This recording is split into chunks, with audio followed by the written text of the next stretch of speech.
Welcome to the Foul Play YouTube channel. Hi, everyone, and welcome to episode 21 of the Crime Theory Exchange. And today we're going to talk about, it's not really criminally, but I think it's an interesting topic, and I think it would be a very fruitful discussion. And that's this recently leaked SCOTUS decision, and the potential that it may have in the landmark decision of Roe v. Wade. Today we have quite a few people joining us, and I'm super excited about that. How are you today, my co-host, Jay Jax? I'm doing pretty good. Awesome. And oh, I'm echoing. How are you today, Alice? Yeah, good, thank you. How are you? I'm good. Hello. Hello to everyone in chat. Yeah. Oh, yeah, definitely. Thank you, everyone watching. And Susan, how are you today? I'm good, thanks. A little cold and rainy here, but I'm doing good. Yeah. Yeah, it hasn't rained here. I'm in Florida, and I could really use some of y'all's rain if you want to send it my way. Sure, you can have it. We have an overabundance right now. Yeah, it's so weird how that works. And Rhonda, how are you today?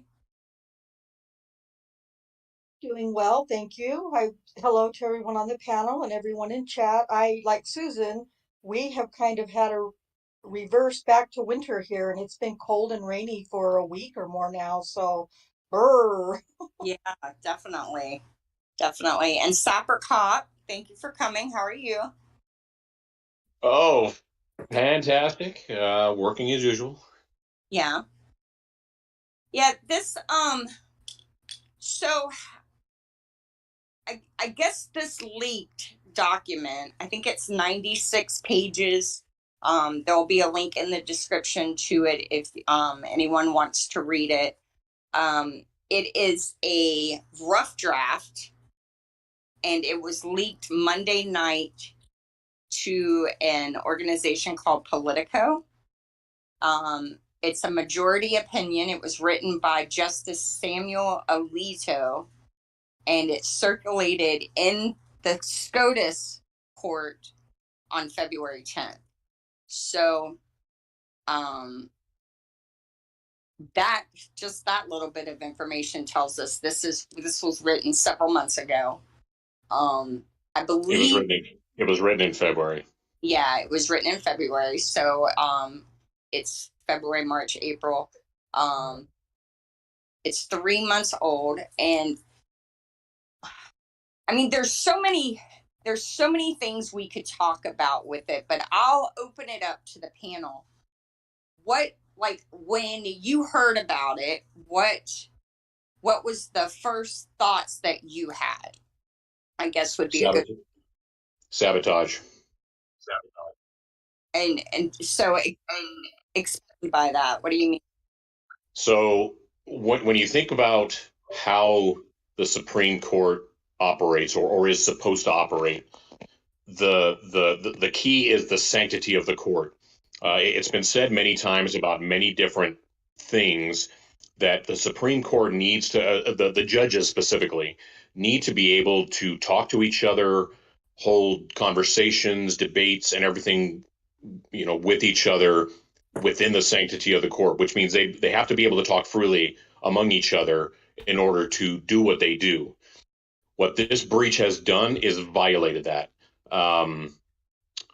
Because somebody inside the court, and make no mistake, this is somebody inside the court, and it's very likely somebody that works for one of the liberal judges. It's been said it's somehow been linked to Sotomayor, but nobody's sure.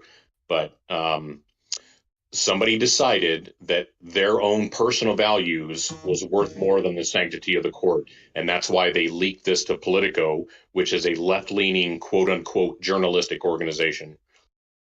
So we're discussing ethics and integrity, which Oh yeah, at its highest level, yeah. and Whoever did this, so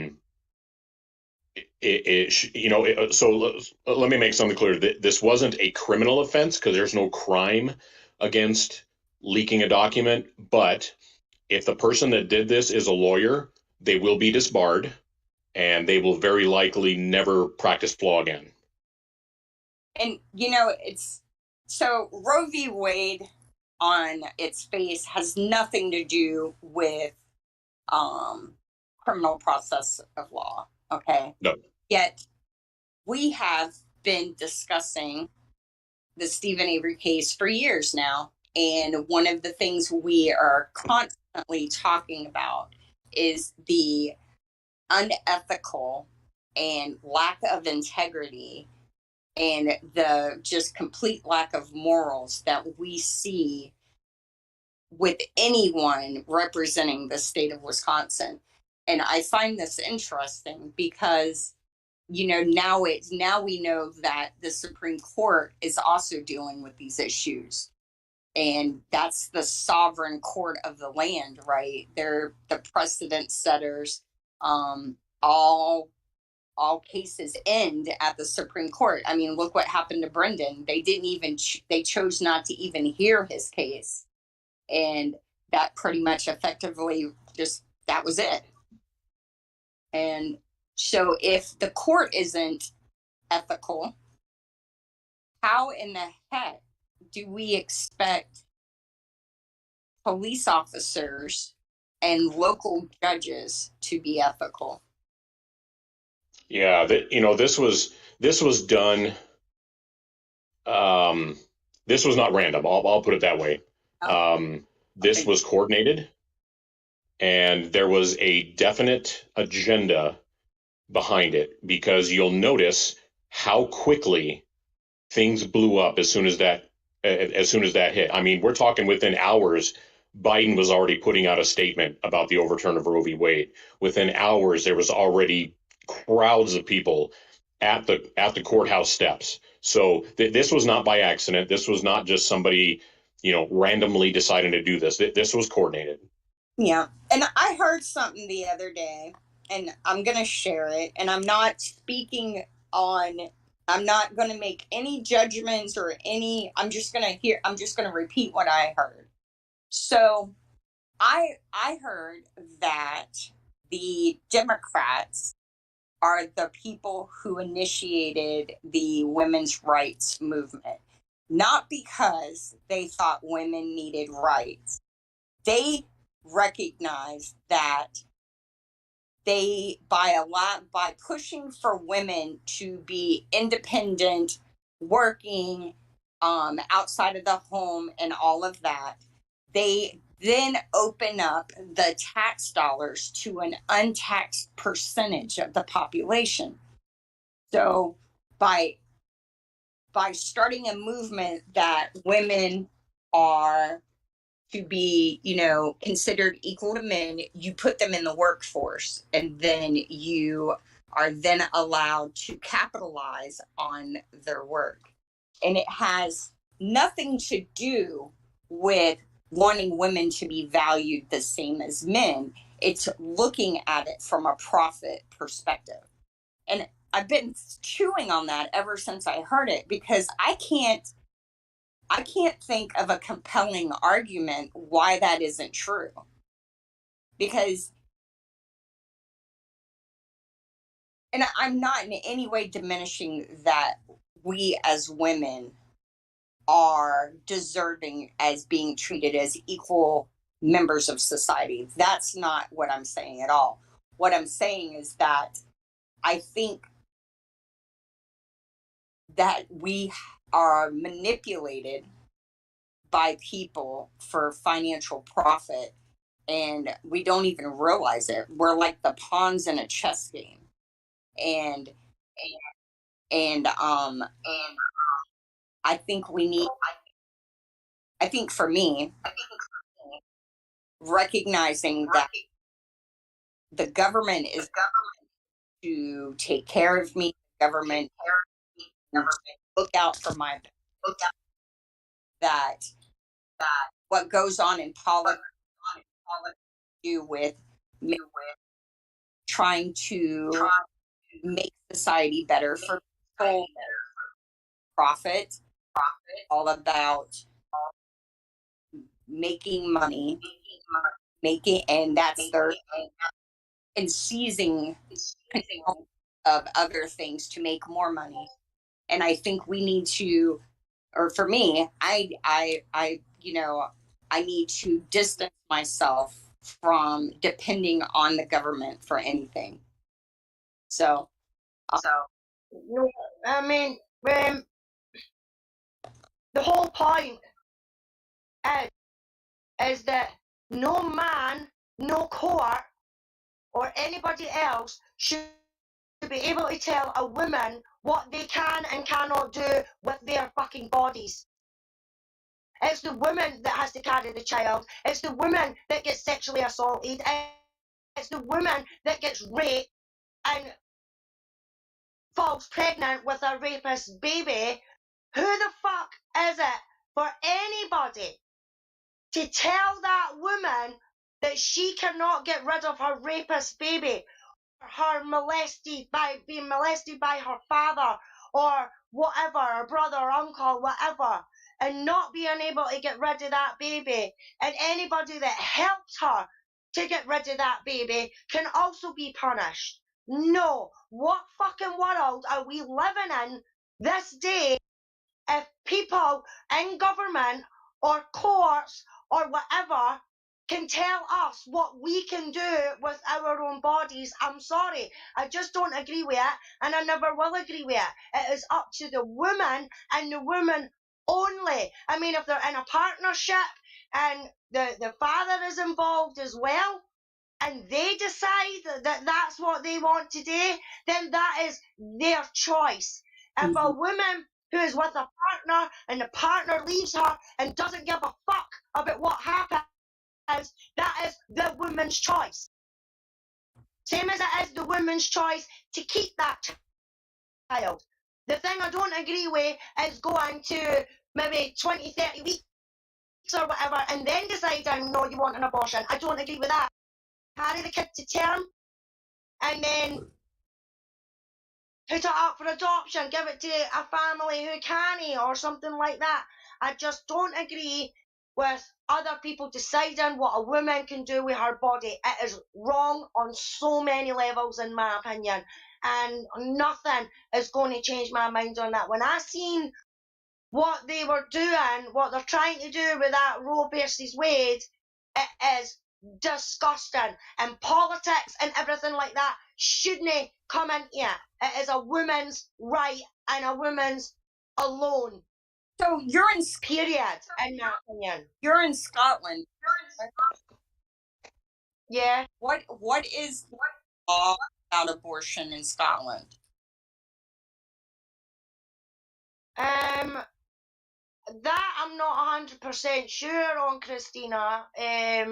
But Do y'all if a woman falls pregnant, they can go to their doctor and say that they don't want it. They will have counselling with the doctor to make sure that that is completely and utterly what they want. And if they are adamant it is what they want, then the doctor will then refer them to a gynecologist at the hospital. And then that doctor will go through the sort of same questions, get you leaflets and everything like that. And if you're still adamant that that is what you want, and depending on how far along that you are, you can get tablets to do it. They give you the tablet, keep you in there, they keep an eye on you, and then they give you a second tablet just to make sure that it is completely happened, and they keep you in until that happens. If you're a bit further on, then you can actually go for an operation. I mean, it's not like you can go willy-nilly and just get an abortion here, there and everywhere. There's a process that you have to go through, but you can do it, and it's not against the law. So in this 19-page decision, the Politico has highlighted a few different sections. And on page 5, I don't know if you can pull it up, Jax. There is a section that's highlighted, and I'm just going to read it out. Hold on, let me mute my TV. I'm not talented enough to watch YouTube and talk on a podcast. I've never been able to walk and chew gum at the same time. So there's that. But is it up yet, Jax? Hello? I'm on the phone. I apologize. I'll be there just as quick as I can. Okay, that's fine. And don't talk to anybody about the kid. So I'll just read it out. So it says the Roe v. Wade opinion, and the name of this case. Oh, hold on. And the case is out of Mississippi. So this is page 1 says the Supreme Court of the United States, and it's highlighted on page 1. It says first draft. Notice this opinion is subject to federal revision before publication in the preliminary print of the U.S. reports. What does that say? Readers are requested to notify the reporter of decisions, Supreme Court of the U.S., Washington, D.C., of any typographical or other formal errors in order that corrections may be made before the preliminary print goes to press. So basically, this is like a document that they submit for others to make sure there's no like number errors in the cases they're quoting, any spelling errors, any of that. And I didn't realize it was a 6-3. What's the name? It's not a liberal court. It's the other word. What's that word, Sarah? So right now they're saying that the court leans more Republican than Democrat. Conservative. Thank you. So it says, and I thought that was interesting. I didn't realize that that it had gotten, because normally it stays pretty even, like 5-4-4-5. But I guess when Trump was in office, he was able to put quite a few conservative judges on the court. Yeah, and that's when the Senate blocked was it Obama? Who was it? Yes, they blocked Merrick Garland, which is a damn good thing they did because the guy's an idiot. Yeah, well, they had that huge process when they were interviewing. What was his name? What was the guy's name? Kavanaugh. Yes. And that was really, for me, that was the first time I ever really paid attention to Supreme Court nominations, and I got really caught up in that. And it's, and I'm not minimizing the allegations or anything like that, but I do find it interesting that there was such a hoopla made when Kavanaugh was being appointed about unfounded allegations against women, two, I think, where there was no proof, and actually there was evidence that it didn't occur. And then now we're also dealing with this issue. And, you have to wonder, have any of y'all ever seen or read the book Pelican Brief with Julia Roberts and Denzel Washington? It's about a case out of Louisiana involving the EPA and the Pelican, and it affects oil tycoon. Have y'all ever seen that movie or read the book? Yes. Okay. So, and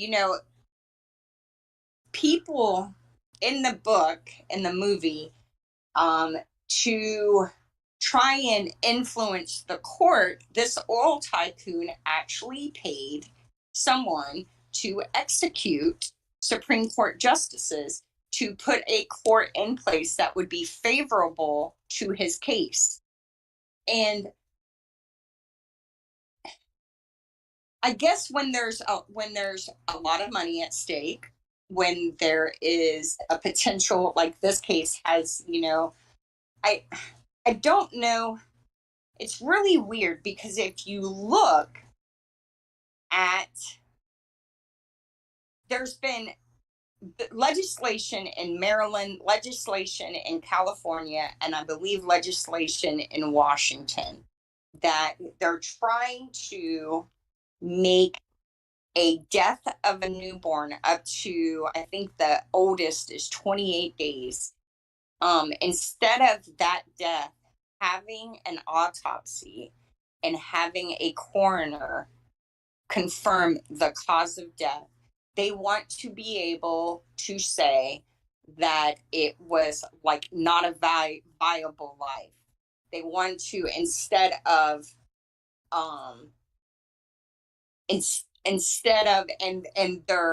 the argument is that sometimes people are wrongly charged with a crime because, SIDS deaths, we know of a lot of people who have been wrongfully convicted when their child died of SIDS or something like that. So the argument for the bill is basically you're going to prevent people from being stereotyped and charged with crimes they didn't commit if their baby died from something like failure to thrive. But the proponents against these bills are saying that it's basically allowing, let's say there was a woman not too long ago who hid her pregnancy, and then they believe she smothered her baby and buried it in her backyard. Do you remember the Brooke? I think her name was Brooke. She was like a real cute girl. And the argument against this bill is that it's going to allow women to, or even men, it's going to allow people to be able to kill a baby and not face any consequence for it. And I'm wondering if this legislation, if these states didn't already know that Roe v. Wade was going to be overturned, if they're not now trying to write legislation at the state level that's going to allow them to have abortions, and also these terminations of post-birth lives up to 1 month of age.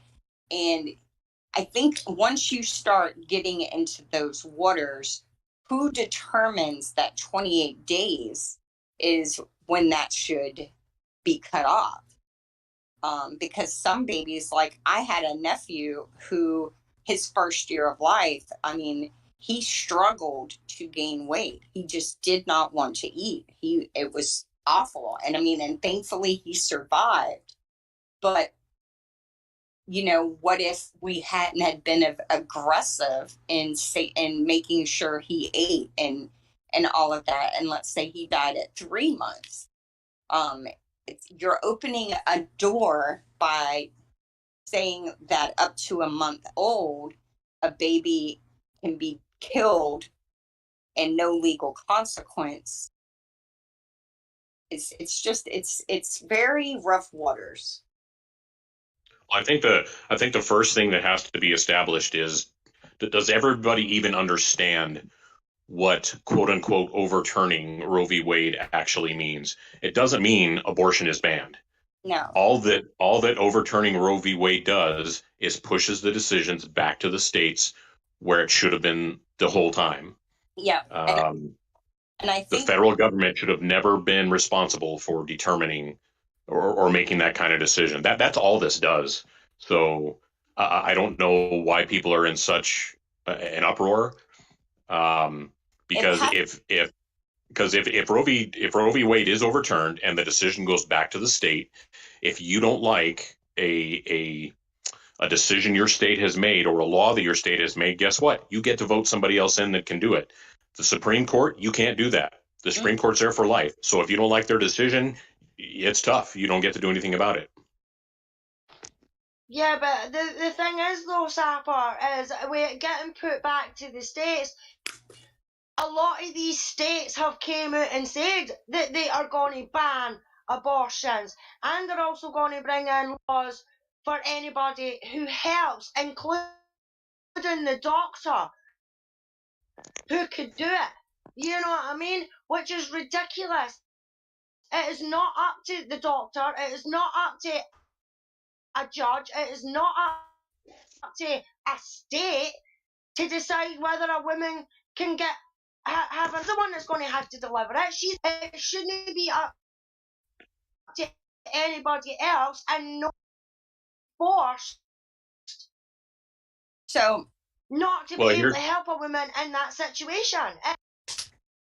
So here's a dichotomy that I think may bear some thought. If a pregnant woman is murdered, regardless of how far along she is, the person who murdered her is charged with 2 murders. That's so right. Why would we then say that abortion is different than murder? That's the argument that's going to be presented literally every time. You can't have one without the other. Either it's murder or it's not.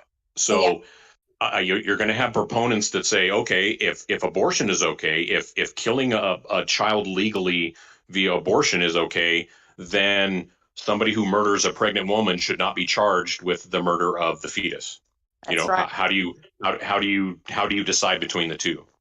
I heard because the other problem is a very, very low percentage of abortions. I think it was less than 7% are actually having anything to do with the health and safety of the mother or the child. Yeah, I heard a really good argument about viability, and basically they're saying it's not a viable life.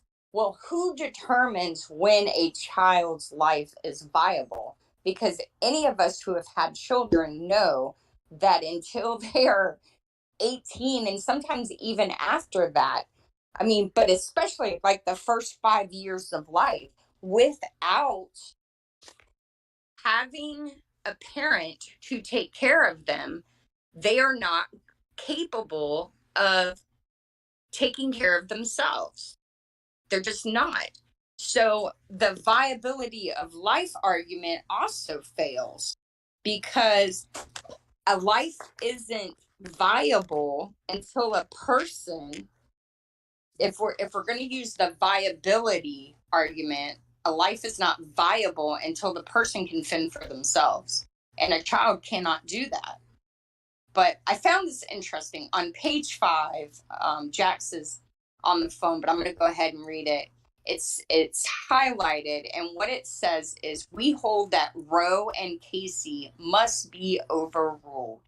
The Constitution makes no references to abortion, and no such right is implicitly protected by any constitutional provision, including the one on which the defenders of Roe and Casey now chiefly rely, the Due Process Clause of the 14th Amendment. So basically, that's how they got Roe v. Wade instituted, by saying it was a due process clause, right under the 14th Amendment.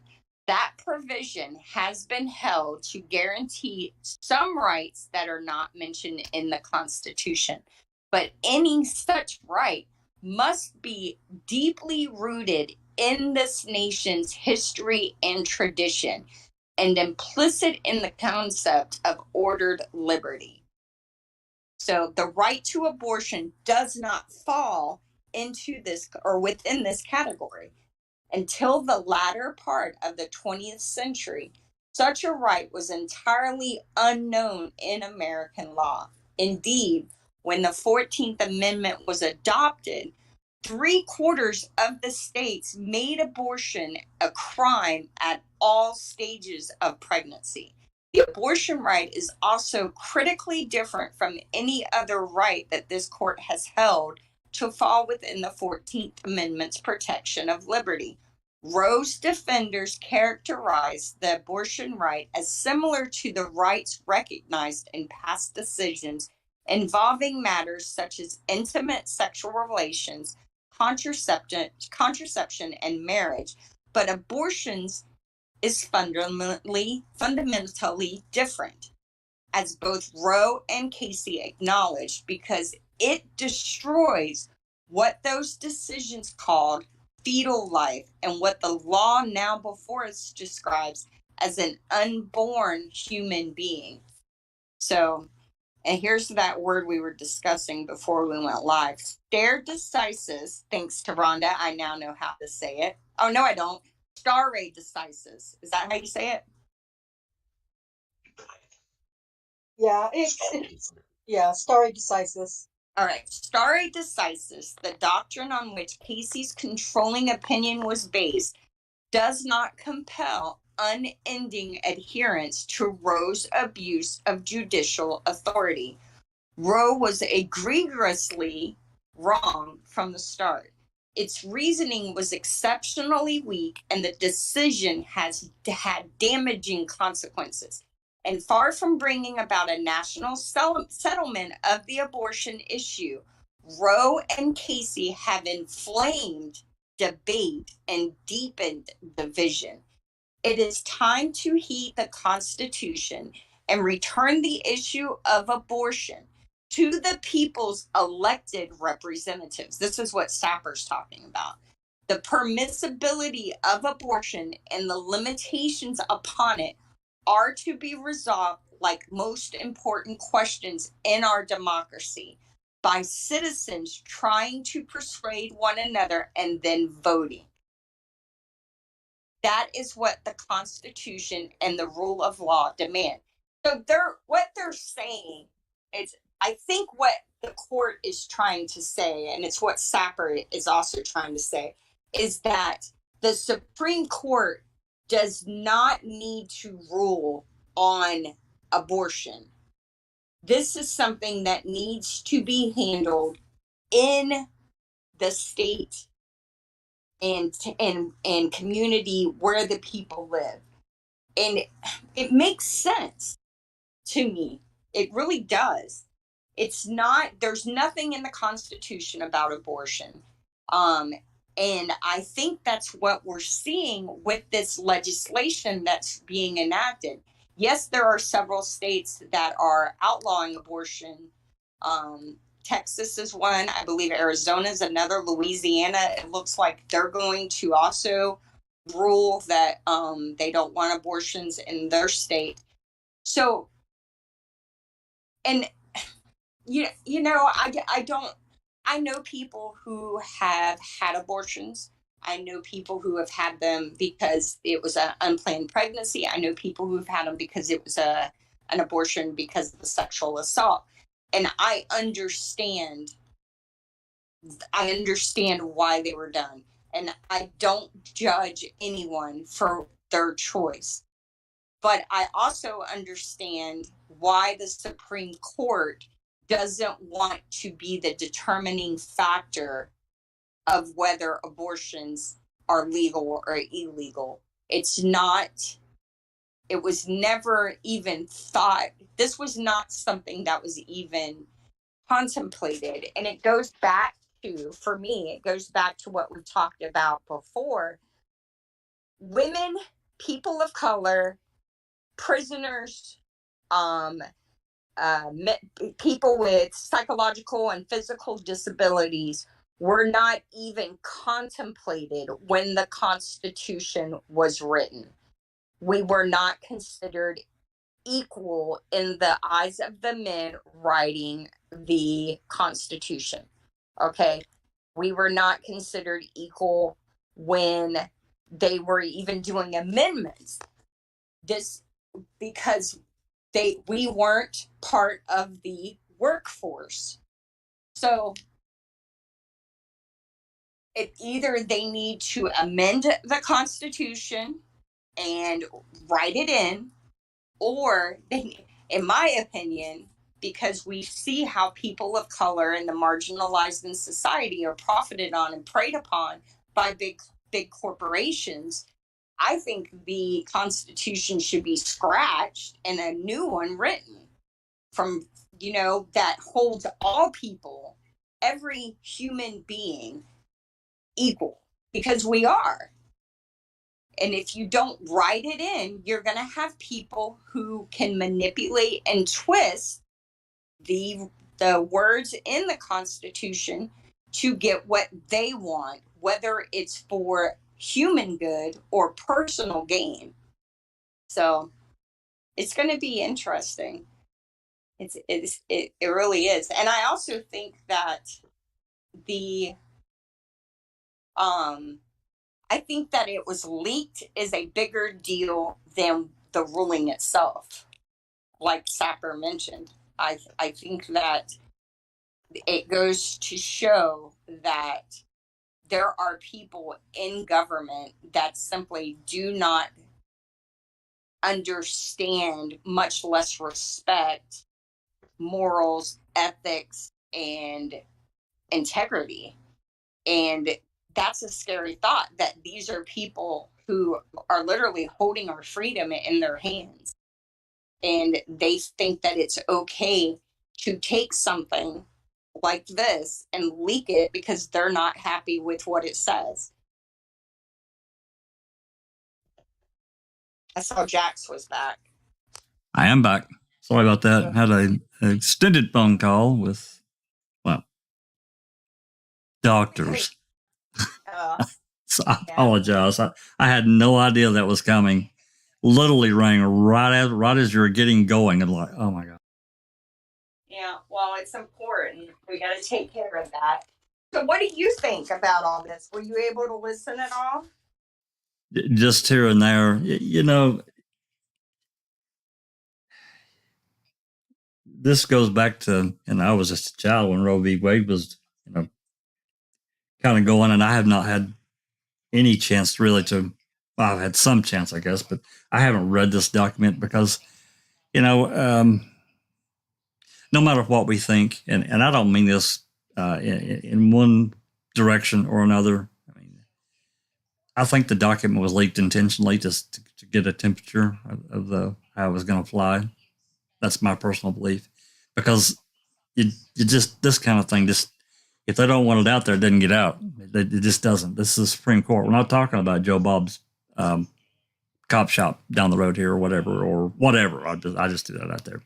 I'm just saying that they have the ability to keep this kind of thing wrapped around their arms really tight and not let it out. So for whatever reason, I'm sure that there were many. I'm a guy, and I guess I do have feelings about this kind of thing, and they're personal, and I'm just a person that believes in family. But that doesn't mean that I can decide for you or for Alice or for I can't have a child myself. I can help create one, but I can't have that child. So for a guy, for me personally, yeah, there is some conditional to say, I guess, to have an opinion or to have some, and a strong opinion, and that's fine. I don't have a problem with that. Ultimately, I did hear a little bit of what Alice said because at that particular time, my doc had kind of put me on hold for just a second. But it's you get into situations like incest and rape, and there are other situations that you got a problem, because I have read enough. I didn't read it in this document, and I haven't read any particular state's documents, but I did read somewhere, and I can't tell you where, that apparently there are 20 or several states that on the books as it is now or upcoming, under these new conditions, even in those situations, an abortion wouldn't be allowed. A woman or a girl could not, but have to carry the child term. So that brings up a whole other part of this. So it's I could talk for days. I could talk for days about it. I can't talk about having a child, though. I mean, I watched my wife give birth to our 5, but that's a whole different thing. Yeah.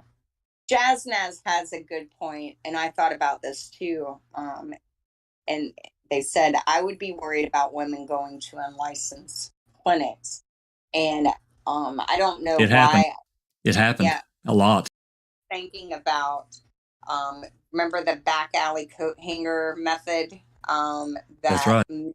women used prior to Roe v. Wade, and I heard an argument, and I haven't had a chance to check the statistics, but it says that this is going to disproportionately affect people of color. And I don't believe that. I don't believe that. I don't believe that the majority of women who get abortions are of color. I find that not accurate at all. I think that it's going to be an even scale.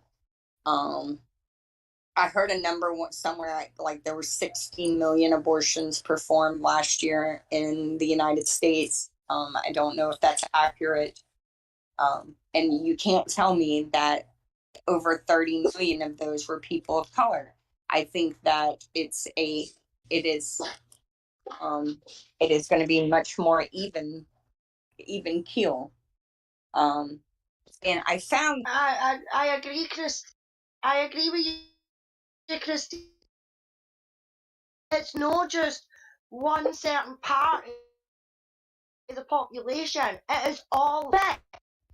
You know what I mean? Especially with these other states that are talking, and as Jack says, they're in talks and they've got bills ready and everything like that to make it illegal altogether. And that is just wrong. Who are they to decide what I can do with my body? Nobody. It's my choice. Every woman's choice out there. It's every girl's choice. And as Jasnaz says, we're going to go back 100 years because there's people going to go to unlicensed clinics and everything like that. And then the cases of women dying of hemorrhaging and things like that is possibly going to go up. I'm not going to say it is definitely going to go up, but it's a possibility, and these people that are making these rules aren't taking these into consideration. And most of these people that are making these rules are men. Yeah. So here's kind of my retort to that, and not specifically to you, Alice, but the folks that are making that argument about my body, my choice are the same ones that were trying to force me to stick a needle in my arm because of some, illness. So I have a hard time buying that argument because it seems to only apply for convenience. And the other argument that's going to be made out there when it comes to these actually rare situations where somebody gets pregnant from a rape or incest or something like that, it's actually a very, very small number. There's still an option available. The person who's giving birth to that baby does not have to keep it. There's an adoption system. There are families coming out the woodwork that would love to have a child. That would not care, or it would not matter to them the circumstances of how that baby came to be, because they don't know either party. To them, it's just a baby. It doesn't matter, where it came from. So that's the argument that'll be made for those, like I said, very rare situations. And that's kind of another aspect of this whole argument that I have a problem with, is we're trying to make these set in stone laws for situations that comprise a very, very, very small percentage of the overall issue. That's like saying, let's take away guns, or let's take away the Second Amendment because 1% of crimes involved, some aspect of gun ownership. It's imbalanced. So that's one of the problems we've been dealing with. I don't agree with your. sorry, Sam, but I don't agree with your gun laws anyway, but that's just me because I live somewhere where it's not, there, it's not out there. I mean, over here, the only people that really carry guns is the police, and it's a certain unit of the police, you know what I mean? Your average Joe walking about the street does not carry a gun, but that's probably just because of where I stay and everything like that. You stay there, you've got a law for it and everything like that. That's fair enough. But to make a rape victim, or even though you say that these cases are rare, it doesn't matter how rare they are. If you are going to make that rape victim carry her rapist to term to pass it off to a family, yes, I know there's families out there that are desperate for children because they can't have it. That's fair enough. But to make a rape victim carry their rapist child to term and then to have it over, their psychological effect alone on that victim is going to be horrendous, and then could put her off for having kids for the rest of your life. So you've got to look at all sides, especially when it comes to the women. As Jack says, men don't carry these kids. You're really breaking up, Alice. So Yeah, she was. yeah. I was just Rhonda, I definitely understand what you're saying, Alice, and it makes perfect sense. I would never try to imagine or put myself in a position of someone who's been raped and is in that type of situation. Never. I could never possibly imagine what that's like. I mean, the psychological damage of the rape alone is enough, and then to have to go to term with, a child that came from that absolutely makes sense.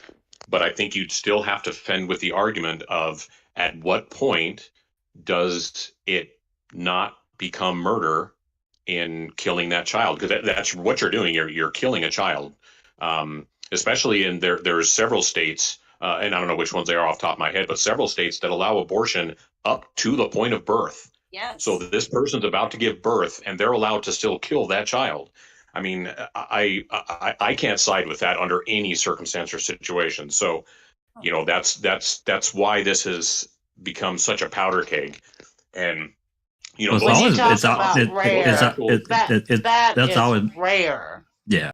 That usually doesn't. That's a rare situation. I've never. And I don't agree with that. No. I don't agree with that. If you're a carrier, if you're sitting at 36 weeks or whatever, and then you decide to have an abortion, then no. Go the extra couple of weeks and have the child and hand it over for adoption. I don't agree with going to full term or whatever, and then these women decide to have an abortion. That is killing the baby. But if they're trying to say that women at so many weeks or whatever aren't allowed to have it, but some women don't even know that they're pregnant until they're 6 months pregnant. So I agree with you, Sapper. I don't agree with that. But as Susan says, that's even rarer than the rape victim or the incest victim or whatever. And no, that I don't agree. yeah, hold on. I want to say this. So let's say a woman, because I believe, what did you say her name was? Rhonda Brooke. I forgot her name.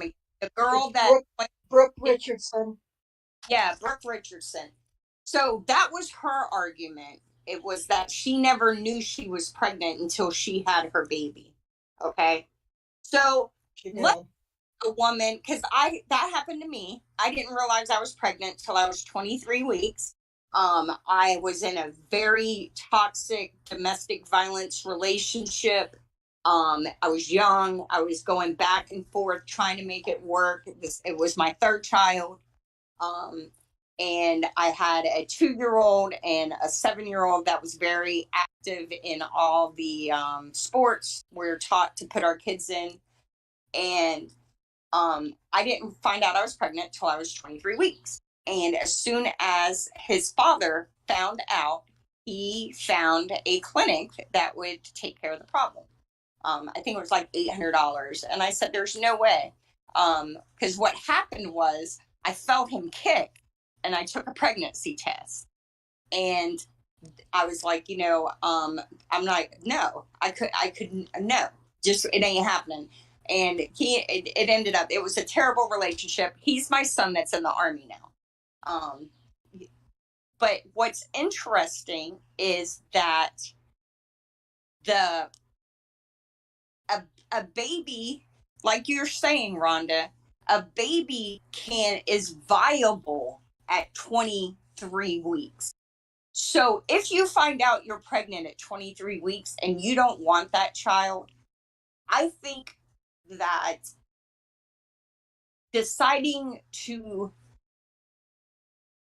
I have a hard time with the argument that that's not a viable life.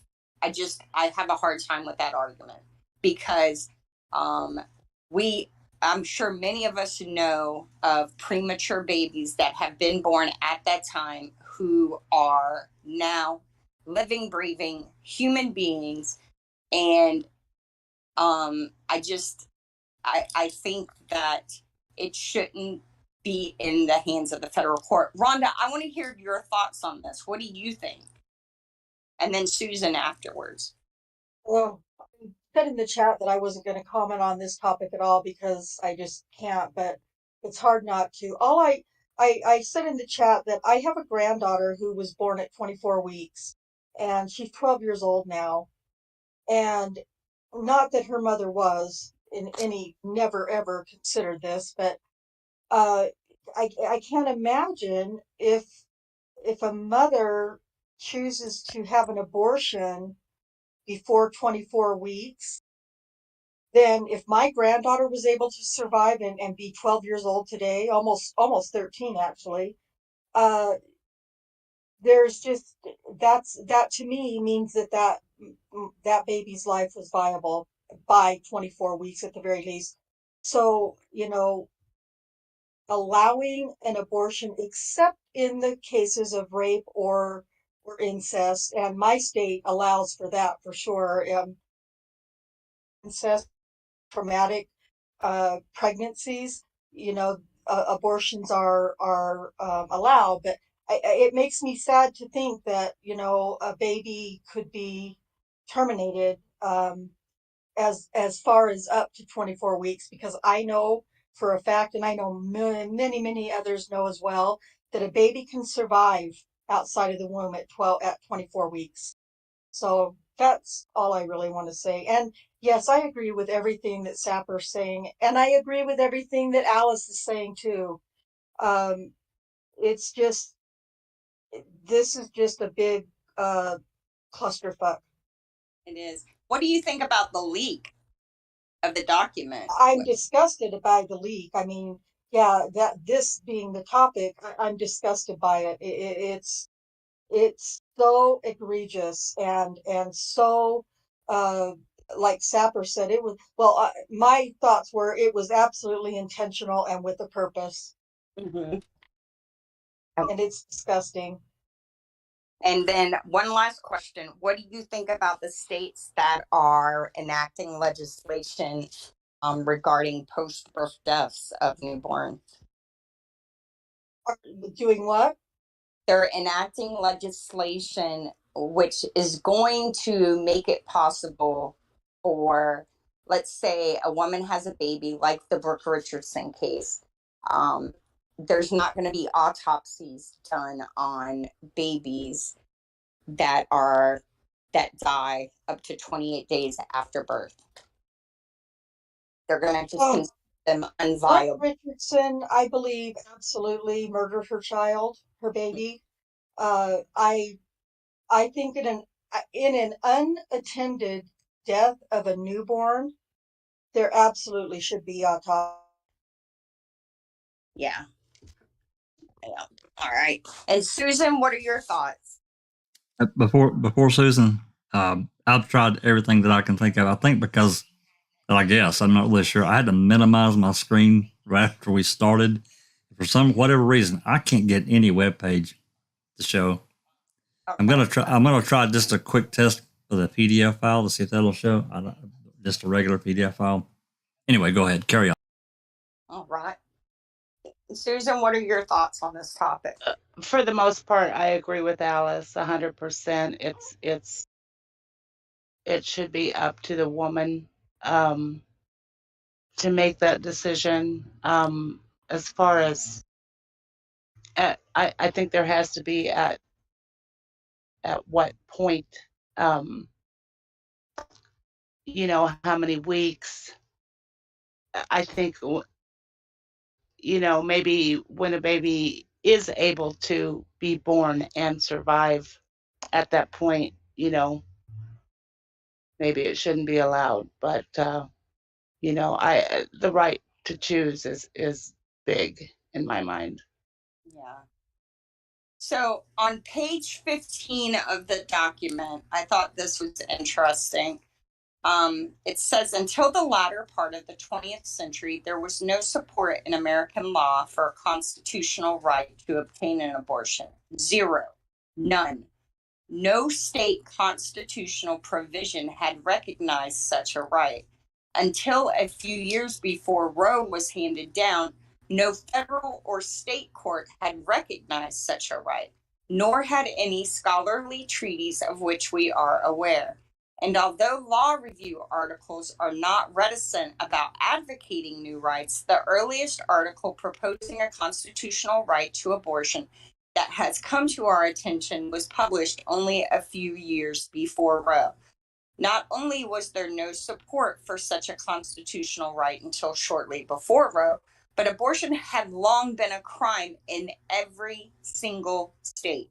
At common law, abortion was criminal in at least some stages of pregnancy and was regarded as unlawful and could have very serious consequences at all stages. American law followed the common law until a wave of statutory restrictions in the 1800s expanded criminal liability for abortions. By the time of the adoption of the 14th Amendment, 3/4 of the states had made abortion a crime at any stage of pregnancy, and the remaining states would soon follow. Now, what's interesting is it says Roe either ignored or misstated this history, and Casey declined to reconsider Roe's faulty historical analysis. It is therefore important to set the record straight. We begin with the common law. I wonder if that is the focus of this decision is to set to, like they said, to get the actual facts onto the record. So well, most constitutional scholars have been saying forever that Roe was never settled law, and that's how they kept phrasing it, settled law, because no organization or institution could ever really decide whether Roe was the law of the land. Even when Roe went through, there was still many questions left of how was it supposed to be applied, and the Supreme Court had never determined that. That's why there's still this powder keg about Roe, is because it was never settled. So what the court's trying to do now is say, you know what? We never should have been involved in the first place. Mm-hmm. Here, states, you take this and do what you were supposed to do in the first place. That's basically all the Supreme Court is doing, is saying this should never have been on our desk. You deal with this. This is your problem. Yeah. And it says we begin. We lost our whole panel. Where'd they all go? Oh, did they? Oh, Amber Heard must be testifying. Yep. It's too. Oh God. Well, do y'all want to watch, or do y'all want to continue? I have no interest in the Depp Heard trial. All right. Yep. They. I do want to make sure to get this down. That's funny. Everybody ran away. I opened up a PDF file, and then suddenly now everything works. Go. All right. Well, good. on page 16, if you go to the if you go there, it says we begin with the common law under which abortion was a crime at least after the first felt movement of the fetus in the womb, which usually occurs between the 16th and 18th week of pregnancy. It says they describe abortion after quickening as criminal. Henry de Bracton's 13th century treatise explained that if a person has struck a pregnant woman or has given her poison, whereby he has caused an abortion, if the fetus be already formed and animated, and particularly if it is to be animated, he commits homicide. And that goes back to what Sapper was discussing, that that this can also potentially affect the cases where a pregnant woman is murdered. And I don't know if everyone knows, my niece that was recently killed was pregnant at the time. And it's going to be interesting to see if there are criminal charges filed, whether they're going to also charge the person with the death of the baby, because she was about 15 weeks. So, look at the Scott Peterson case. I don't remember how far along Lacey was, but Scott was charged with both. She was pretty far along. Like, well, I'm going to say it wrong, but I think 7 months. yeah, I think 7 too. Yeah, but you don't even have to kill the mother if you're with a domestic partner and she's pregnant and you attack her and you cause a miscarriage, you can be charged with murder. Yeah, there was a case out Florida where the man was I believe he was a pharmacist, and he got a woman pregnant, and he snuck poison to the baby into her drinks and caused her to have an abortion. And they charged him. I don't know where that case is at right now, but it's I don't know. This is going to be interesting.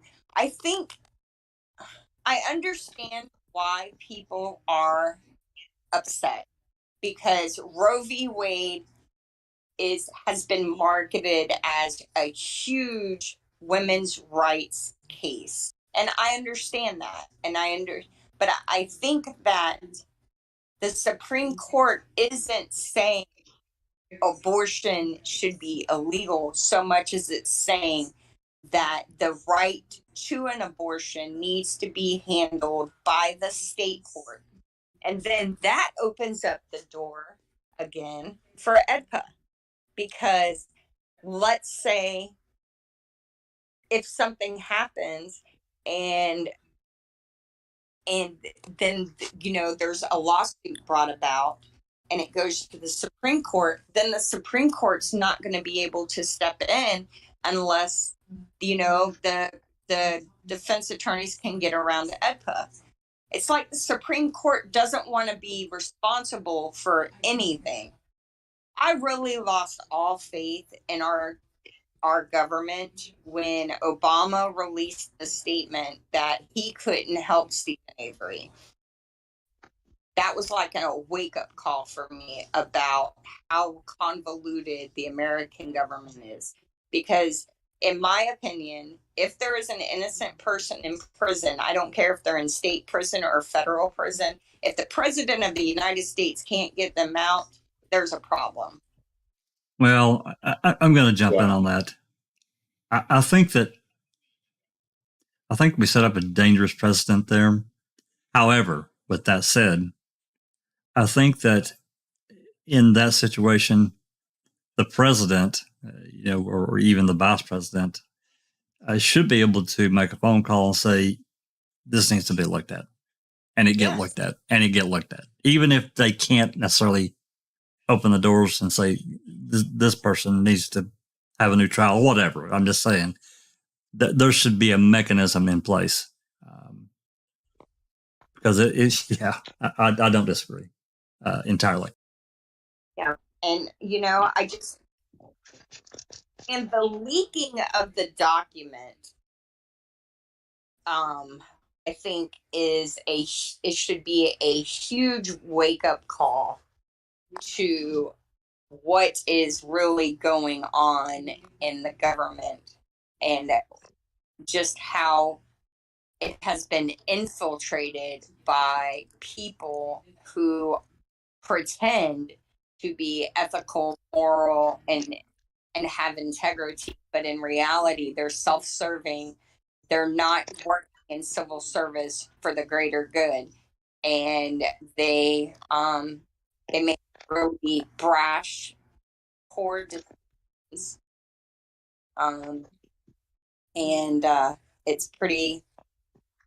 It's just kind of a sad state of the American government. It just kind of. Well, it's been going on for a long time. well, It's just more in our face now, I guess. Well, Yeah, if you want the story about this leak, look at the particular parties and how they've responded. Only one side of the aisle has actually responded about the leak itself. The other side cares nothing about the leak. They only care about what was written on the document. So, and along with that is look how quickly they reacted. I mean, Biden had a statement out lickety split. I mean, he had that out with, I think, less than 12 hours after that leak. Don't tell me that wasn't already prepared. And again, they also had crowds of people mounted on the courthouse steps literally within hours. Again, you can't organize that quickly. So that was already preset. It's ugly. And I think this is going to be used as a political tool, because what has one side of the aisle been trying to do for a while now? They've been trying to get extra justices on the court. Well, what better way to do that than to say, hey, look, these conservative judges just overturned Roe versus Wade, taking away all your rights. We need to do something about this. We need to get more liberal judges on the court. That's possibly an agenda from my perspective. The other is, hey, look at those two people that Trump was able to put on the court. They alone got this through and got Roe v. Wade overturned. Trump ruined this, and so did they. And oh, by the way, they lied to Congress too, because they said they would never do this, blah blah blah, kind of thing, right? That's what's at play here. It's really nasty. It's ugly, and it's going to be interesting to see how it goes. But that's what I'm saying. If you really want the story of this leak, look how it's being reacted to by the different people with interest in it. I'll say. Yeah, that's funny. I was just reading The Intelligencer. What a name! And it says, I guess Mitch McConnell put out a tweet, or somebody tweeted what Mitch McConnell said would be accurate. And it says, repeatedly tells reporters that the leak is the real news. And when asked about the repercussions of the court overturning Roe v. Wade, McConnell says that's not the story for the day. Story for the day is what I just said. And, and that is something I will say. And I don't lean left or right. I'm pretty much at this point in my life against all government, period. But the Democrats are, how do I say this and not get attacked for my political statement? So in my opinion, Republicans seem to be more concerned with morals and ethics. Democrats seem to be more concerned with personal issues. Like, I'll never forget where was that shooting at that elementary school? Sandy Hook, I think. Was that the name of the school? Sandy Hook. Yeah. All right. So there was all these videos coming out about the shooter and gun violence, and making like all these statements against the parents. and everybody was saying it was Republican, the Republicans. Comes to find out, it was a Democratic organization who was against gun violence or against guns, Second Amendment. And so they were making all these videos and sound bites about the deaths of these children to inflame public opinion. And the Democrats are really good about that. They love to use the media to get what they want, and they don't care about accuracy and or anything. And I find that the Democrats not caring about the leak very telling about their comprehension of how important it is that the Supreme Court of the United States needs to be ethical and needs to have integrity. It's like they want to have a court that is influenced by public opinion and outside sources. And how can you think that that is a good thing? You know, Imagine it this way now. I mean, not even about the ethical issue, but imagine it this way now. If I'm a sitting Supreme Court judge, now I have to worry about every time I sit down with a justice who maybe would lean more to one side of the aisle or another, especially if it's the opposite of mine. I have to worry now that if every discussion I have with them is going to be recorded, is it going to be written down and handed off to some reporter? I can no longer be free with my speech now because I have to worry of whether some kind of espionage is going to take place and my words are going to be put out there when they weren't intended to be. That's what you now have. I wonder if they're going to be able to pinpoint the leak. Yes.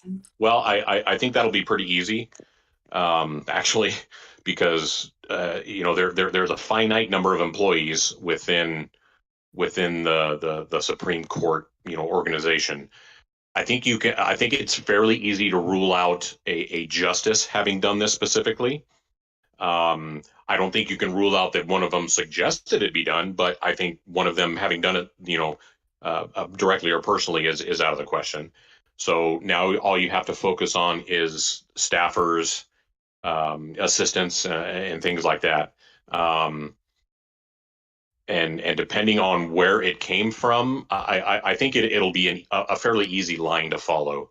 Now the reporter that gave it up, obviously he'll never give up his sources, but I think they'll find out who it was, and I hope they get hammered. I hope they get hammered to the fullest extent of the law. I agree. I hope they get disbarred. Yeah, I think disbarred should be the least of their worries. I think they should be disbarred. I think they should never be able to practice law the rest of their life. No. Yeah. Yeah, and I mean, and it goes back It's to cowardly. They're a coward. A coward did this. yeah. Watch them be Wisconsin. That would be funny. That the state that doesn't require you to take a bar exam. Well, speaking of Wisconsin, let's see, because they listed a lot of different states legal precedents for the abortion rights. Did Wisconsin make the list? Nope, it did. Well, I don't think so. Oh, it's not alphabetical. I should have done it alphabetical. But yeah, this document's really interesting. I haven't had a chance to read it all either. But I think that I don't think they had a choice. I think if they're trying to be honest and accurate, I think Roe v. Wade had to be overturned simply because it's not founded on good law, right? And I think that's being minimized, and they're maximizing the potential problems, and those can all be addressed by individual states. And I think it's fairly simple to write in legislation that allows for termination of pregnancy in the case of rape or incest, while still protecting the unborn child. And Sapper, Jax, what do you two think about these states that are passing these legislation about post-birth deaths? Does that concern y'all at all? Well, look at who runs those states, and that'll also tell you a story. I'm not even sure what it is. So basically, they're going to make it. I know in Maryland, in California, and I believe Washington, the three that are either have it written or have already passed it. There is legislation that allows for, if a newborn baby dies up to 28 days after birth, a coroner does not need to be called. So, and the argument against that is that this is going to allow for, and the more I think about it, the more concerning this is, because we all know, if you have children, postpartum depression is real. Mothers, it allows for a child to be killed under the age of 1 month and the parents can get away with it because they're not going to investigate death. I didn't know how that something like that would even be thought of. I just don't. That's just revolting to me. Yeah, I put a couple of links to the articles discussing the legislation when I sent them to you this morning. We'll include them in the description if anyone's interested. Yeah, everything's in the description. I've already put that there, but now that hearing that, I guess it's just like anything else. It has to be case by case. If it's obvious how a child died, then it gets ruled a car wreck or whatever. But if they're not sure, you damn right you investigate it. I don't care if the baby's a day old. You investigate it. You got to. You must do that. I don't mean when it's a human life. Yeah, how do you not investigate? I'm sorry, you just have to. Yeah, a lot of these things are going to be knee-jerk reactions by mainly Democratic states. That the reaction is based on the fact that, oh, this is a conservative court that's doing this. Well, you know what? I'm going to show you. I'm going to enact this legislation that'll allow you to kill children after they're born. How about that?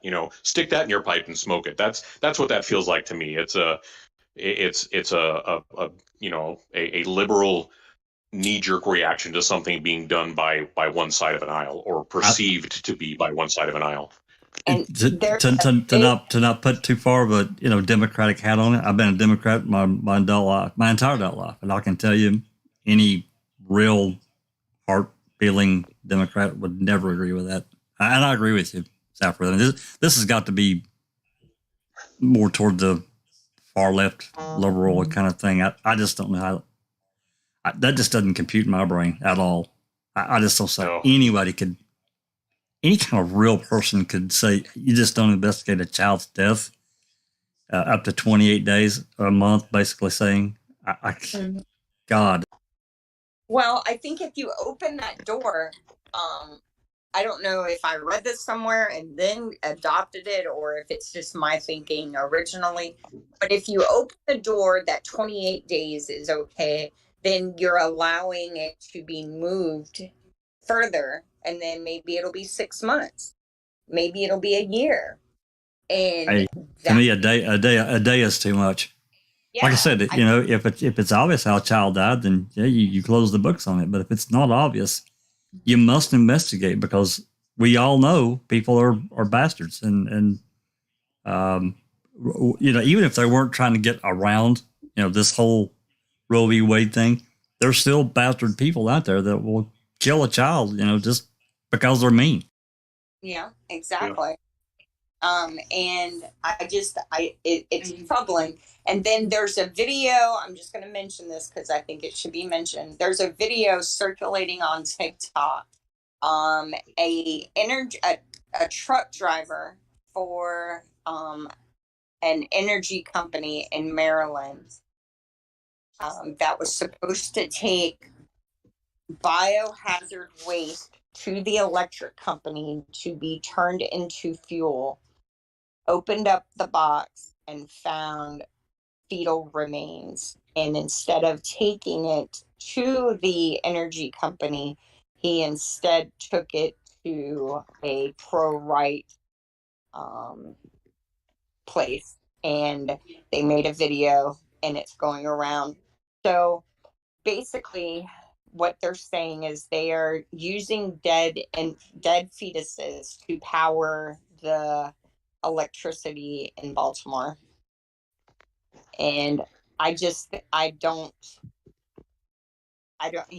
know how I feel about that. That sounds a little crazy to me. But it's true.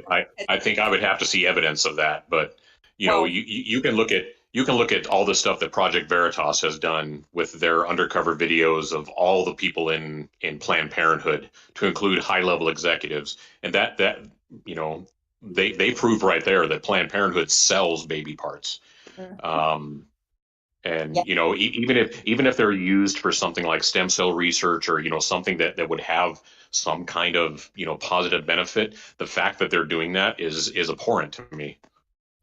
It is, and they should be arrested and jailed.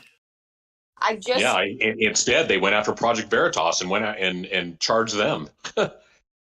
I just Googled it, and I guess it's in Oregon too. So in Oregon, it came up in 2014. They got busted to doing the same thing. So here is How would that even work? Because it's considered biomedical waste, and they use that to, hold on, I'm going to drop the link in the CTE text. Wow, that's crazy. Yeah, it is. It's completely crazy. What's crazy is it's not made up. That's even crazier. So is anybody watching chat? Normally Alice would be doing that, but I've been looking at it. Okay. Yep. So it says a Maryland medical waste company is accused of receiving bodies of aborted babies from a late-term abortion facility and burning them in an incinerator that generates electricity for the Baltimore area. Oh, that's it. Yeah, this is the one I was talking about. The company, Curtis Bay Medical Waste Services, has been in the news this week after pro-life advocates with the progressive anti-abortion uprising said they obtained 2 boxes filled with the remains of 115 aborted babies from a truck driver within the company. At a press conference, PAAU leaders Lauren Handy and Teresa Berkovina said they asked the truck driver if they could have the boxes so that they could bury the aborted babies that likely were inside, and he agreed. They found 110 first trimester and 5 late-term aborted babies who may have been born alive or killed in partial birth abortions in violation of federal law. They said the boxes came from the Washington Surgery Center in Washington, D.C. Of course, Curtis Bay denies the allegations. At no time did the Curtis Bay employee hand over any of these packages to progressive anti-abortion uprising or other third party, and any allegations made otherwise are fake. And so if they didn't take pictures or video or document any of that, then that's all these perpetrators have to do is say, "Oh, that never happened. No such thing. No such box existed." Well, yeah, one of the women said the driver had already scanned the boxes before they asked for them, which may explain why the company had a record of them in their system. So, I just, I know this is a controversial issue, and I wanted to start a discussion about it because I think that even no matter where you stand on abortion, I think that the leak of the document is worth discussing. And I think that, you know, what's going on in American government today is troubling and it affects everyone. And I just wanted to start a conversation. Yeah, the leak is very troubling. I have to agree with Separate Cop. I hope they find them and they throw their ass out on the road and to prosecute them if there's a prosecutable offense. Well, here's what I see that'll happen with that. Once they find out who that person is, I fully expect that a particular side of the aisle is going to immediately jump to their protection, hail them a hero, probably give them a freaking parade down DC. Blah blah blah. I hope that doesn't happen. I really do. Yeah, I do too. But I mean, look at what happened with what's her name now, Chelsea Manning. Same thing that happened with Snowden. You know, people like that were hailed as heroes, and it's horrific. But I guarantee you this: if this had been reversed, if this had been an opinion that was written by maybe somebody on the liberal side of the house, and it was written to overturn something that you know, I'll say the Democratic side of the house believed in and wanted, and it was leaked, guess who'd be screaming about the leak? Sure, absolutely. Well, you know, somewhere in the world, you know, in all of this, what I see, you know, just listening to you guys talk, and you know, I'm no dummy, but I'm a moderate, and I've been that way for a long time. I try to be moderation in everything. I hope the moderates' voices can reestablish themselves and come, and that's what, you know, to me, that's what the political arena should be. It should be reasonable people that may have a different philosophy that can sit down and discuss and hash out. No one necessarily walks away happy, right? Yeah. Everybody gives something, but you come to a decision and you live with it. And there's all this crazy stuff. Yeah, that's how our Constitution came about. All those people that sat in those constitutional congresses and debated, some of them hated each other with a passion. Absolutely, some of our founding fathers couldn't stand each other. That's right, but they agreed that this was for the best for the country overall. And I understand individual rights, and this, you know, this is one that's kind of I guess a more poignant and individual kind of thing. It's basically, you know, relegated to the women in our society. However, I mean, it's not to say that, you know, men don't have a voice, because they should, because it takes two, right? It takes two to dance. But that said, though, this absolutely having to one up each other, even if they're wrong, it's just crazy shit to me. It's just crazy. Yeah, I mean, as we sit today, it's a completely adversarial government. Absolutely, you know, and that's got to stop somewhere in this. You know, I don't know that I'll ever see it in my lifetime. I hope I do, but you know, sometime in my children's lifetime, I hope that can come back to at least some semblance of what it's supposed to be. Well, I think what concerns me is that we're moving more towards a world government versus individual government. And with the state of how things are in America right now, if we're going to be the model for a world government, I don't see how it's going to be a good place for anyone, because we need to fix. There's so many aspects of our own government that need to be corrected now. Besides even thinking about being modeled after, you know, like you're talking about the world, any kind of world government. As it stands right now, there's no way I could ever agree with that ever. No. I mean, us doing that ever, no way. We got too many problems. Yeah. Yep. We can't even get ourselves straight, let alone anybody else. No. That's true. And, you know, and the things that happened in the last few years, the issues with the COVID stuff, the leaking of a SCOTUS opinions, the issues that are going on in the criminal justice system, which are massive. Yes, it's ridiculous. Like on that blog that I sent you, the SCOTUS blog, there is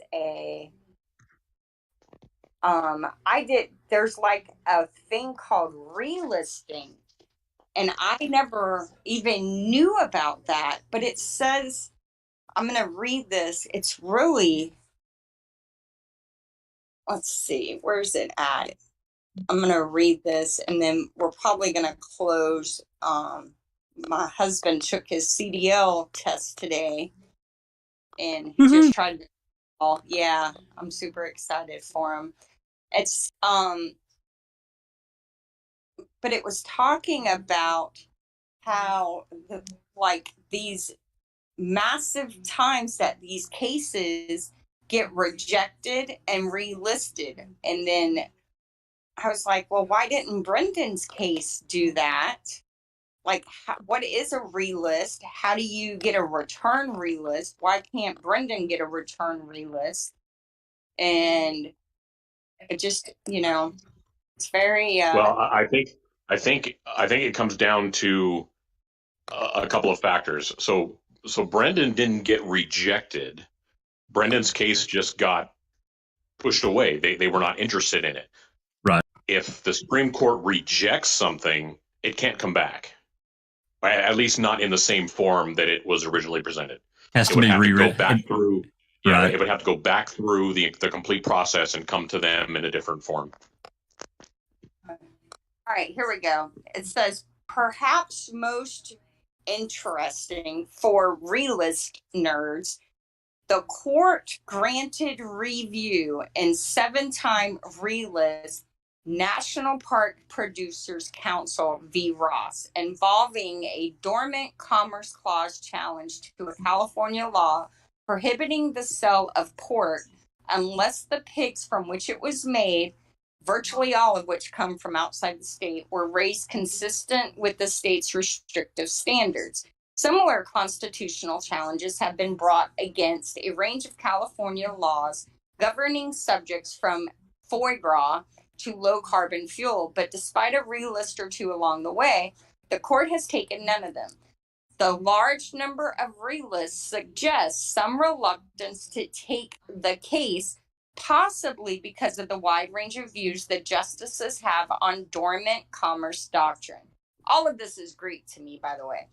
Granting a case that has been relisted so many times is something of a rarity. There are only a handful of cases that have been relisted more times before being granted, including Dobbs v. Jackson Women's Health Organization, which is the case we're discussing today. It's been rescheduled 9 times, then relisted 12 times. And a Masterpiece Cake Shop Limited v. Colorado Civil Rights Commission, that one's been relisted 14 times. As a statistical matter, a case that the Supreme Court repeatedly relists is more likely to be the subject of an opinion respecting denial, or where existing precedent is clear, a summary reversal or vacator. So I found that interesting. So yeah, that kind of tells you that the court doesn't really want to touch it. They've been trying to avoid it as long as they can. So how do you relist? Like, why can't we Brendan's case? Like, I'm the attorney. So, but seriously, I don't know. Yeah, like, how does that? So I'm gonna if Frank is doing, what did he say he was doing today? Somebody should tweet out to Night Rider and ask her, hey, is this an option? Why isn't this being done? Yeah. So absolutely. Frank Powell is in Nicole Bacchus's attorney is in a evidentiary hearing all day. So he's going to call me this afternoon, and I have a list of questions that I want to ask him about. And then, so I'm going to ask him about relisting versus reschedule. to see what that is. And then once I know what it is, yeah, you're right. I am going to tweet her. That's a good idea. Also interesting, or not really interesting, I made 2 calls today. One to Melissa Lucio's prior attorney, Margaret, or is that her name? Her name is Margaret. Yeah, I got it right. Her name is Margaret Schmucker. She's the woman that was featured in the documentary that we saw. And then I also called one of her current attorneys, Richard Ellis. I'm trying to get a copy of, I really want to see, so Melissa filed a couple of motions regarding conflict of interest, one for the judge, Gabby Garcia, and one for the DA's office, because her public defender is now an assistant district attorney. The judge didn't file a response, but the DA, Saeens, did. And I want a copy of that. And it's not available publicly. And someone suggested to me to reach out to her attorneys, because it's not like we can't have it. It's just that the court hasn't published it. So I just want to see how Saeens argued, when there's a clear conflict, how he chose to approach it. I just want to see what was in his head. So if we get that, I'll make sure it's okay, and then we'll do a podcast on it and a conversation. And then Jax, before we go, you've had success in the FOIA world. You want to talk about it? Well, yeah. I mean, middle of March. I mean, I've been toying around with sending off. There are other things that I started to put in the list, but I chose not to. I really was still on this rip and tear about not being able to get all of Jody's calls, which we know there are at least 6 missing from early October timeframe. I mean, I know there are. I'd have to pull up all my notes to run every single one down, but nonetheless, we know they're not there. We can't get them. I tried every agency. So with that list that I published, I put up several places. Talked about it on Jeff Jones' podcast the other night. There were 17 items that I requested. Most of these items, there are some that are already out there. We don't have our own copy at Foul Play, so I decided to get our own copy. That way we could just publish it, be done with it. Didn't have to worry about, because it's just $1, right? So it's $1 per CD. Anyway, some of these, actually, pretty much everything that I asked for, the exception of probably the first one that I listed, is exactly how it's written in the ledgers. So some of these, I don't know what they are. I really don't. I also requested, as in that list, Avery spent a week in Brown County. He had his gallbladder removed the 1st of 2006, January. So there's a week worth of calls that we don't have. We've never heard from Brown County. Oh, that'll be interesting. Yeah. I don't know how many calls are on there. I would expect there'll be several. I don't know how many. And then there are, I think there's maybe 1, maybe 2 videos that are not out there anywhere that we're going to be getting. I don't remember if we have Detective Jacobs' video of Avery's garage. I don't think we do. I don't think anyone has that. I can't remember, though, because there's several out there that we don't have, and I can't say for sure that it's not out there somewhere. And then number 15, I think it is an interview. It's actually a specific evidence tag. I think it's 7829. An interview with Stephen and an interview of Brendan. And as far as I know, it's never been released. This has never been released. They've always said, nope, sealed evidence, not cutting the tape, blah, blah, blah. Getting that. And then 78, 27, and 28. These are phone calls from Jody that they've also have refused to release. So getting those. like I said, and there's other ones. There's footage. The DCI made their own flyovers. I think once on the 6th, and I think the next one was on the 8th. They used FLIR, getting those videos. What else? The 6th could be interesting because where were they at, but they weren't talking about on the 6th? They were the quarry. Yeah, and Cuss Road, and more important, Xander Road. Yeah. And that's going to be interesting to see where they were focused. Yeah, and there's also, it's one of these higher numbers. I can't remember which one, maybe number 13 or 14. It listed in the ledgers as MTSO radio traffic. Uh-huh. Now, I suspect it's exactly what Rookie has already got. And I knew that when I asked for it.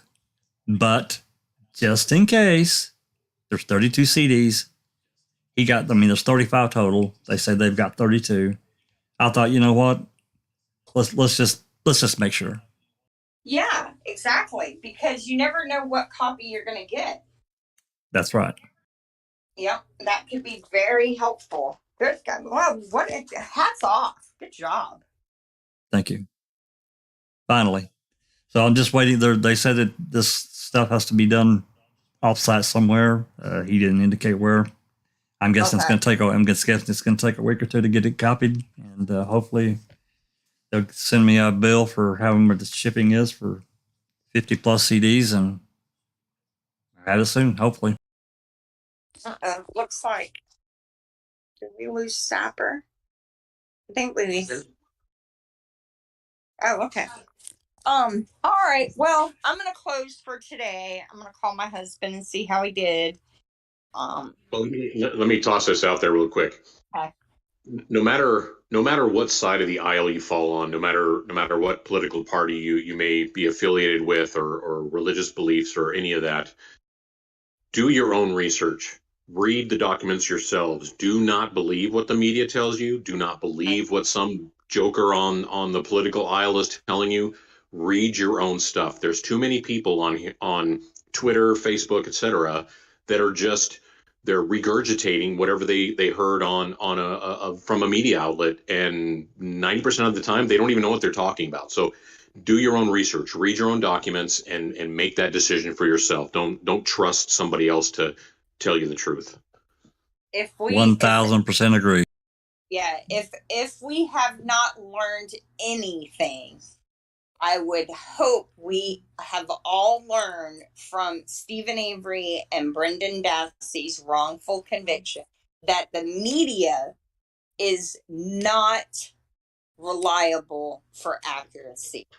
They are talking heads, and they do not care about the truth, and they do not care about justice, and they are only concerned with ratings, views, and VIP invites. Yeah, they're concerned with the cash registers, what they're concerned about. Yep. It's there are very few ethical reporters left. Unfortunately, most of the media is controlled by the same people who own everything else. So they control the news. Even if it says even if it says they're independent, 9 times out of 10, they're funded by big pharma owning, it's just big corporations. And they have a vested interest in what is being reported. So sometimes it's. Yeah, I mean, it's they're if there's no drama, if there's no divisiveness, if there's no riots, if there's no political infighting, they have nothing to report about. So their goal is to make sure to foment that, to make sure to create that. That's so that they've got something that somebody can read about. And as we've seen from the past several years, they're not getting anything right. And most of them are getting their pantsuit off and losing. Yeah. Yeah. And speaking of, that's why Netflix v. Colburn is such an important case to follow, because at the foundation is the right to free speech. Just because you don't like what's being said, if it's accurate, it needs to be said, especially in a case like that.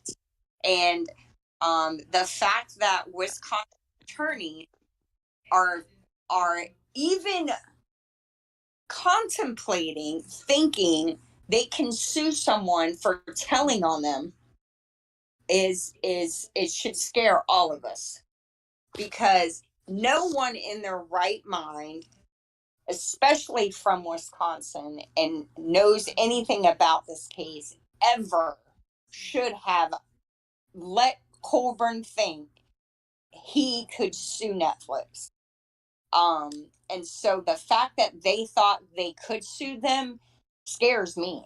Well, I think it's very telling that the only attorney that would take it is someone from his home, from that area. I mean, and he did it at the last second. That scares me even more, because if anyone knows what was done, it's Michael Griesbach. Absolutely. And so he knows it's a wrongful conviction, yet he thought he could file a lawsuit. I mean, yep. It's really, it scares me. It genuinely scares me. These people think they have enough power to influence courts. That's what it says to me. And if I'm sorry, go ahead. I was going to say it's going to be interesting. I hope we get access to the depositions and we can show those. Oh, yeah. Definitely. Actually, what scares me more is this new agency that's been created by the Biden administration after Elon bought Twitter. Everybody's calling it the Ministry of Truth, which in effect that's what it is. And I forget what their actual name, the Disinformation Policy Bureau or something stupid like that. But that scares me. Think about that. The federal government is now going to give itself the power to determine what you can or cannot say. That needs to be the plug pulled on it and the doors locked. I didn't even know. I saw a blurb about that. I didn't read a lot about it, but I did see something about that the other day. And I'm looking. You can Google Ministry of Truth and it'll pop up. Like I said, that's not actually what it's called, but that's essentially what it is. Truth and the person heading that is a complete nut job, Nina Jankowicz. It's called the Ministry of Truth. That's funny. Well, no, that's what everybody's calling it, but that's not what it's actually called. It starts with like disinformation something. Yeah. Disinformation Governance Board. There you go. Yep. And what's scarier is it's under the Department of Homeland Security. That's even scarier. So the stated goal of combating here I'm going to put a link, mis and disinformation. Wow, that is scary, because that means that they control Facebook and all these other, here it's in CTE text. Jax, I don't know if you can pull it up. So the stated goal of combating mis and disinformation is framed to seem unobjectionable. Who objects to truth and pines for falsehood? DGB experts will guide the way, separating the informational wheat from the disinformational chaff. But there's one small problem with empowering truth expert people. That's funny. They're trying to make it religious. People respond to incentives. Therefore, experts respond to incentives.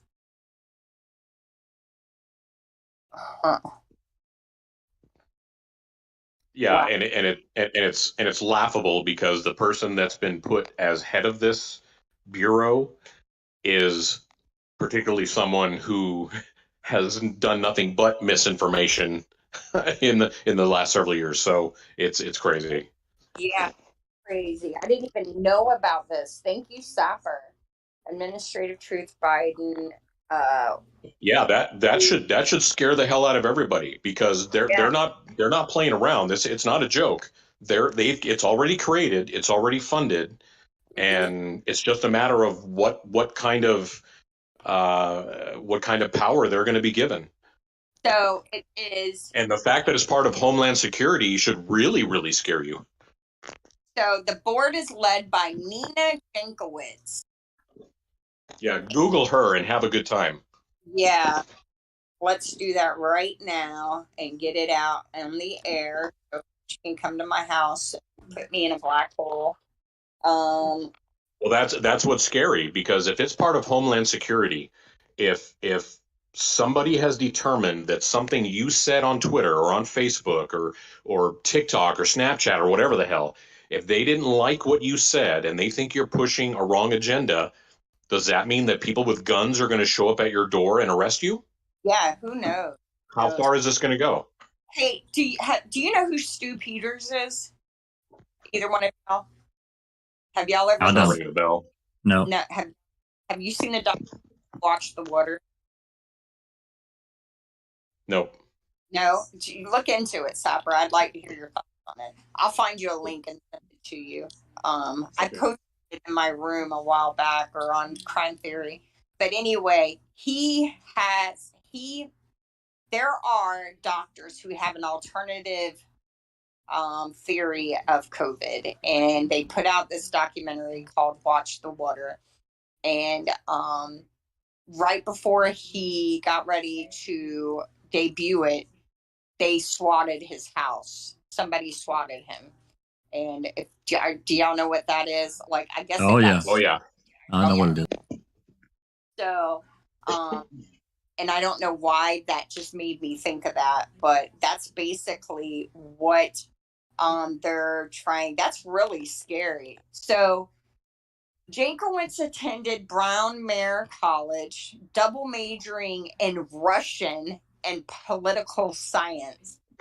She attended a semester at Kherson State Pedagogical University in Russia in 2010 and graduated in 2011. In 2017, she was a Fulbright Fellow in Kiev, working with the Foreign Ministry of Ukraine. She has also served as a Disinformation Fellow at the Woodrow Wilson Center and as supervisor of the Russia and Belarus programs at the National Democratic Institute. She is the author. And take a wild guess at one person who was party to the whole Russia-Trump hoax. Oh, her, sure. Nina Jankowicz, yep. And she wrote a book. How to Lose the Information War and How to Be a Woman Online, and has also contributed to the Post and the Times. She testified in 2018 before the Senate Judiciary. She testified before a subcommittee in 2019 on the Appropriations Committee. 2020, she testified before the U.S. House Permanent Select Committee on Intelligence, and has also testified UK Parliament's Committee. Wow. Yeah, that's not good. No, just go ahead and find, obviously you won't be able to show it here on this, but, just for shits and giggles, go ahead and look up the recent TikTok she did where she did a little song and dance thing. Yeah, I'll find it. All right, I gotta go. My husband's gonna divorce me. I know he talked to me about his test. Thank y'all so much for watching, everyone in the chat, everyone here. And yeah, you've given me some more stuff to go read about. Thanks. I love these discussions, guys. I can't thank everyone enough for participating. I think that for me, raising kids, I kind of got out of using my brain for a long time. You just kind of get in this rut. And the past few years, or maybe it was the brain surgery, it's just opened up my eyes that there's so much more in the world that we need to concern ourselves with, even if it doesn't personally affect us in our community. It does potentially affect us in the long run. And making a murderer really opened my eyes that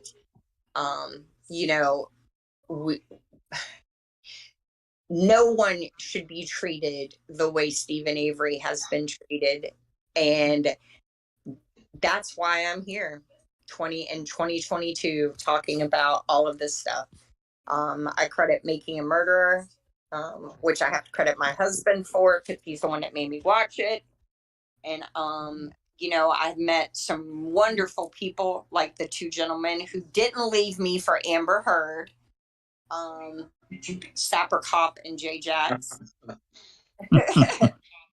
So Well, I'm interested in that trial, but I'll catch it. I'm sure I'll watch the highlights every day. And yeah. So thanks everyone for watching, and if you like the show, please hit subscribe and like, and we'll catch you next time.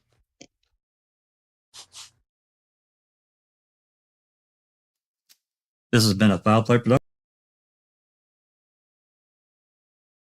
All right.